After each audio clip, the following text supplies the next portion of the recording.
오늘도 옆에 교우들과 우리 인사하면서 시작하겠습니다. 주님께서 함께 하시길 바랍니다. 주님께서 함께 하시기를 바랍니다. 오늘 우리가 함께 나눌 말씀은 요한복음 2장 1절부터 11절의 말씀, 예수님이 가나의 혼인잔치에서 물을 포도주로 바꾸신 사건입니다. 이 사건은 특별히 요한복음에만 기록되어 있는 말씀으로 예수님께서 행하신 첫 번째 기적의 말씀이기도 하죠.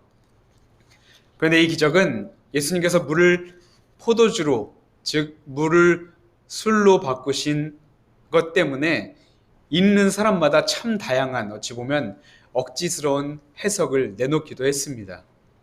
먼저는 기독교를 비난하는 사람들인데 몇몇 비평가들은 말하기를 예수님이 직접 술을 만들어 먹을 정도로 술을 좋아하셨다. 예수님은 술고래였을 것이다. 아니 알코올 중독자였을 것이다. 라고 하는 사람들도 있었고, 더욱 극단적인 비평가들은 고대 근동지방의 혼인잔치는 일주일 동안 진행되는 것이었기 때문에 그때쯤에는 이미 사람들이 다 술에 취해 있었을 것이다.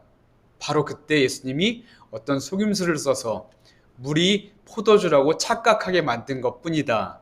라고 비평했습니다. 근데 이와는 반대로 이 말씀을 환영하는 사람들도 참 많이 보았어요. 바로 애주가들인데요. 봐라, 예수님도 포도주를 드셨다. 그것도 만들어 먹지 않았느냐? 우리도 실컷 마시자. 괜찮아.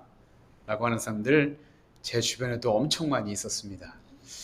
그러나 여러분, 예수님이 속임수를 썼다는 첫 번째 해석은 우리가 말씀을 살펴보며 다루겠지만, 이 두 번째 해석, 예수님이 마셨으니까 나도 마시자, 이것에 대해서는 조금 말씀을 나누기에 앞서 짚고 넘어가야 하지 않을까 생각합니다. 사실 교회에서 술 문제는 쉽게 다루기 어려운 주제인 것은 사실입니다. 왜냐하면 초기 한국의 기독교가 전파된 이후부터 술 먹는 것은 곧 죄다라는 인식이 우리의 머릿속에 아주 자그맣게 자리 잡고 있었기 때문이었습니다.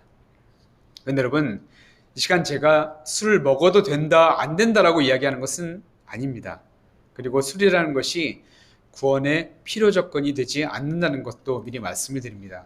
그러나 저는 이 말씀을 한번 드려보고 싶었어요. 술은 마치 돈과 같다라고 말입니다. 술과 돈은 그 자체로는 악한 것이 아니지만 어떻게 사용하느냐에 따라 선하게 또는 악하게 사용될 수 있기 때문입니다. 시편 104편의 말씀에서 다윗은 포도주는 사람을 기쁘게 하는 것이 분명하다고 말씀하지만 우리가 술 취한 모습, 술의 노예가 되어 있는 모습을 통해서 혹여나 신앙이 약한 사람들이 시험 드는 일이 없도록, 그리고 교회 밖의 사람들에게 우리가 판단을 받지 않도록, 즉 덕을 세우기 위해 되도록이면 술을 절제하는 것이 우리 신앙인들에게 요구될 수밖에 없다는 것입니다. 그런데 이보다 더 중요한 게 하나 있죠. 성경은 무엇이라고 말하는가입니다. 저는 많은 말씀들 중에 고린도전서 10장 31절의 말씀을 꼽고 싶어요. 그런즉 너희가 먹든지 마시든지 무엇을 하든지 다 하나님의 영광을 위하여 하라. 이 말씀처럼 세상이 우리를 판단하는 것을 넘어서서, 또한 덕을 세우기 위하는 것을 넘어서서 술뿐만이 아니라 우리의 모든 행동들이 하나님 앞에서, 그리고 하나님을 위해서 옳은 것이냐를 먼저 묻고 행동하는 성숙한 신앙인으로 살아가는 저와 여러분이 되기를 간절히 바라고 소망합니다. 자, 그러면 이제 오늘 본문으로 들어가 이런 질문을 한번 해봅니다. 왜 예수님께서는 하필 그의 공생의 첫 표적으로 술을 만드신 것일까? 왜 물을 포도주로 만드신 것일까? 이 물음을 가지고 오늘 우리에게 말씀하시는 주님의 귀한 음성 듣는 시간 되시기를 바랍니다. 갈릴리의 가나라는 곳에서 혼인잔치가 열렸습니다. 예수님이 초대를 받으셨어요. 잔치 주인이 예수님의 친척이었는지는 몰라도 어머니 마리아가 계셨고 제자들이 다 있었고, 또 예수님이 있었던 것을 보니까 분명 예수님과 아주 가까운 사람이었으면 틀림없어 보입니다. 그런데 잔치가 진행되던 중에 당황스러운 일이 하나 발생하는데 포도주가 다 떨어져 버린 것이었습니다. 손님이 예상보다 많아서였는지, 또는 포도주를 충분히 준비하지 못할 정도로 이 신랑의 집이 가난했든지 어떤 이유에서건 이 당시 잔치에 포도주가 떨어졌다는 것은 손님들에게 매우 결례가 되는 행동이었습니다. 그 사실을 눈치챈 마리아는 곧바로 예수님에게 이 곤란한 상황을 좀 해결해 달라고 요청하게 되죠. 그런데 예수님의 뜻밖의 대답이 들려왔습니다. 여자여, 나와 무슨 상관이 있나이까? 내 때가 아직 이르지 않았나이다. 어머니를 여자여라고 말한 것 때문에 많은 사람들이 어떻게 이렇게 매정하게 예수님이 말씀하실 수가 있느냐라고 말을 하는데, 헬라어 원문은 이 여자여라는 단어 귀나이가 여인들을 부를 때 쓰는 가장 정중한 표현이었다고 합니다. 그러니까 사모님, 부인 정도로 해석할 수 있죠. 결코 매정하게 어머니 마리아를 대한 것이 아니었던 것이었습니다.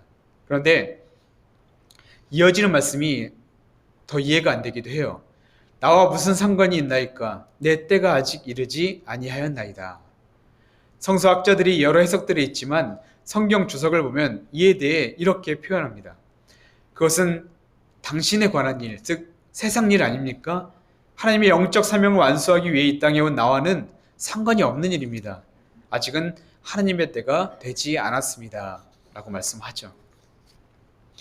어찌됐든 이야기는 여기서 끝나지 않아요. 이 다음 말씀부터 성경이 우리에게 주는 아주 귀한 메시지들이 담겨져 있습니다.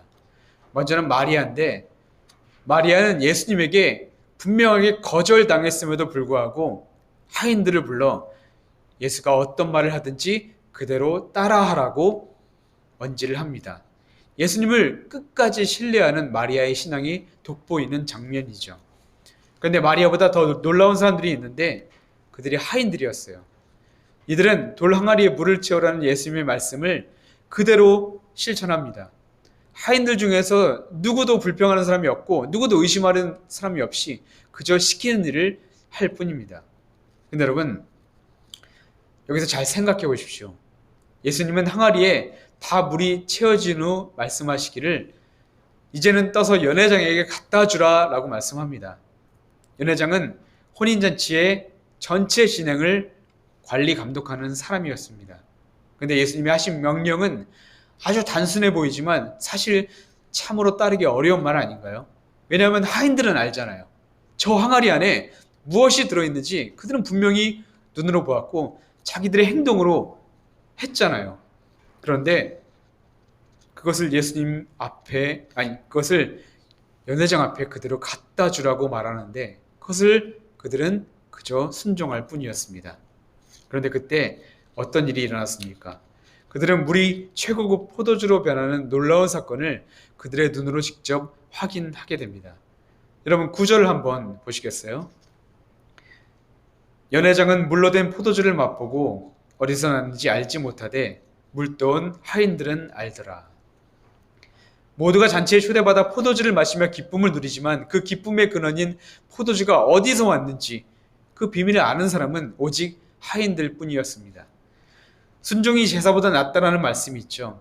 이처럼 하늘의 참된 기쁨을 맛보는 자는 권위 있는 자도 아니요 그리고 비싼 옷을 잘 차려입은 신랑 신부도 아니라 오직 말씀에 순종하는 자만이 누릴 수 있는 것임을 성경은 우리에게 전해주고 있는 것입니다. 이 말씀에서 발견하는 또 하나의 메시지가 있는데 예수님이 만들어주신 포도주의 양입니다. 당시 유대인들은 정결례를 위한 항아리를 집에 비치해 두었는데 6절을 보면 돌 항아리가 6개 있었다고 말합니다. 이 항아리는 각각 100리터 정도를 담을 수 있는 항아리였는데 6개의 항아리가 있었다고 하니까 무려 600리터를 넣을 수 있는 양이었습니다. 아주 쉽게 설명하면 2,400명에 되는 사람들한테 포도주를 한 잔씩 돌릴 수 있는 그런 양이었던 것이죠. 여러분 이것이 무엇을 의미할까요? 우리에게 주시는 하나님의 은혜는 그저 찔끔 주시는 것이 아니라 차고 넘친다는 것입니다. 보리떡 5개와 물고기 2마리로 5,000명을 먹이실 때에도 주님은 정확하게 맞추어서 양식을 만들지 않으셨고 모두가 배불리 먹고 12광주리에 차게 남기도록 만들어주신 것을 우리는 기억하지 않습니까? 시편 23편에 있는 다윗의 고백은 어떻습니까? 내 잔이 넘치나이다 라고 고백합니다. 로마서 5장 5절에는 우리에게 주신 성령으로 말미암아 하나님의 사랑이 우리 마음에 부은 바 되었다고 말씀합니다.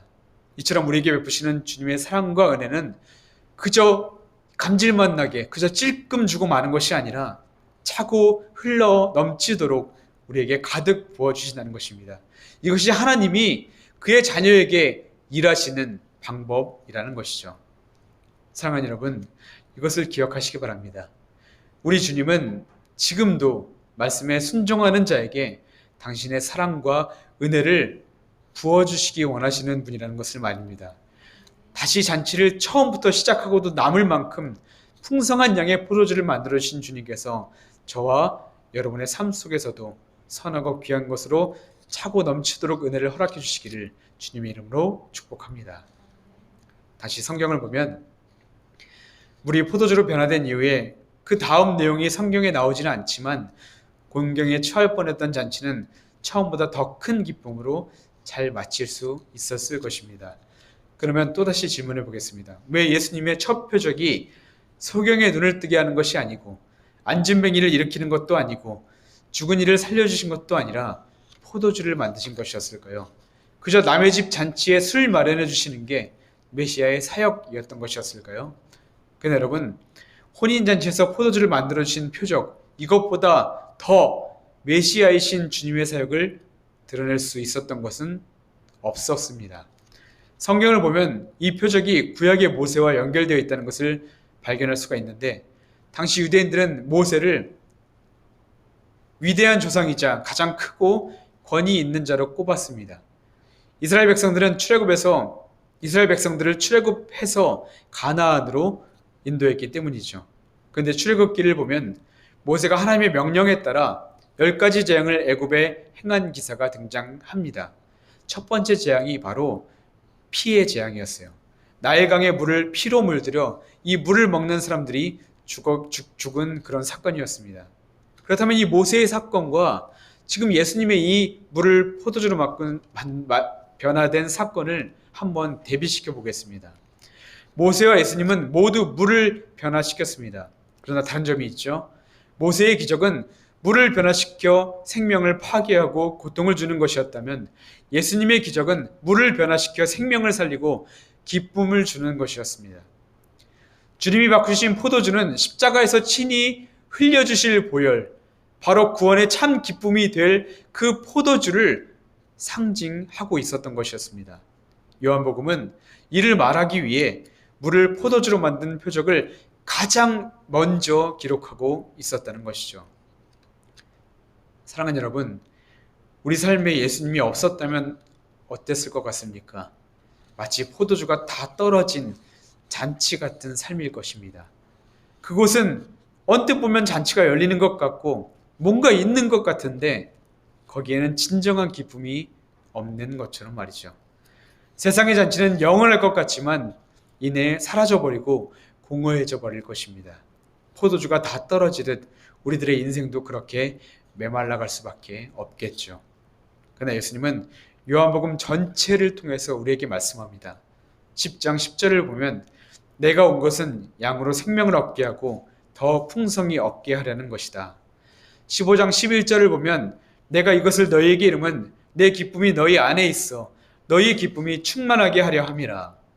그리고 예수님은 자기 스스로를 이렇게 칭하시죠. 15장 1절 말씀. 나는 참 포도나무요 내 아버지는 농부라.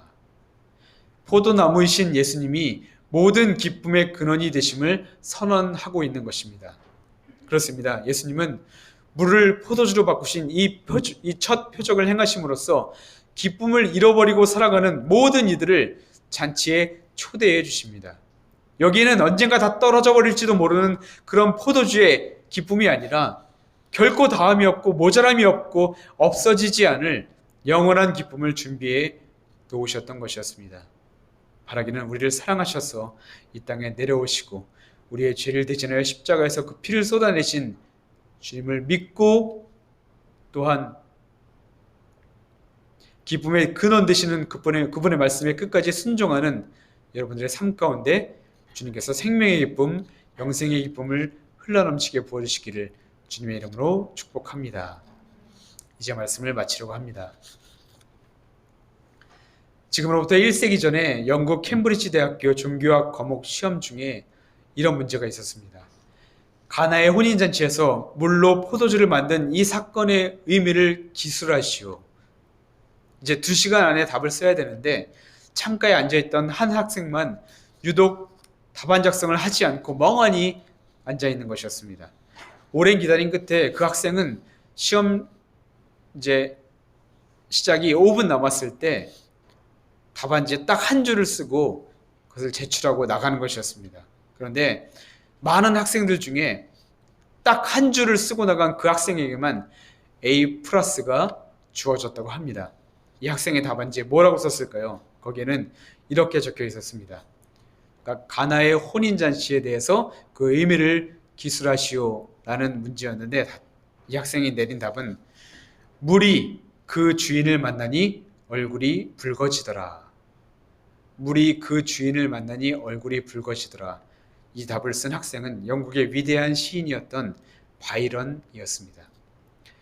생명의 주인이신 예수님을 만나자 그 안에 사랑과 기쁨으로 가득 차올라서 얼굴이 붉게 달아올랐다는 것을 은유적으로 표현했던 것이었습니다. 사랑하는 여러분, 이런 생각을 한번 해봅니다.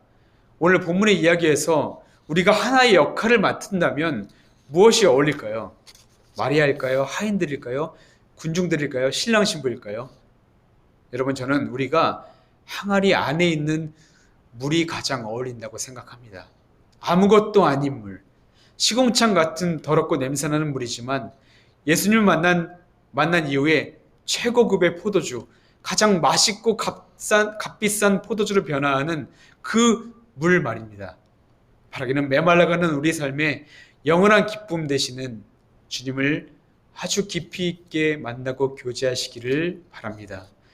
주님으로 인해 변화된 생명의 포도주가 되어 먼저는 우리가 주님을 기쁘시게 하고 또한 우리의 이웃들에게 위로와 소망과 사랑을 전해주고 하나님의 살아계심을 전하는 저와 여러분 되시기를 주님의 이름으로 축복합니다.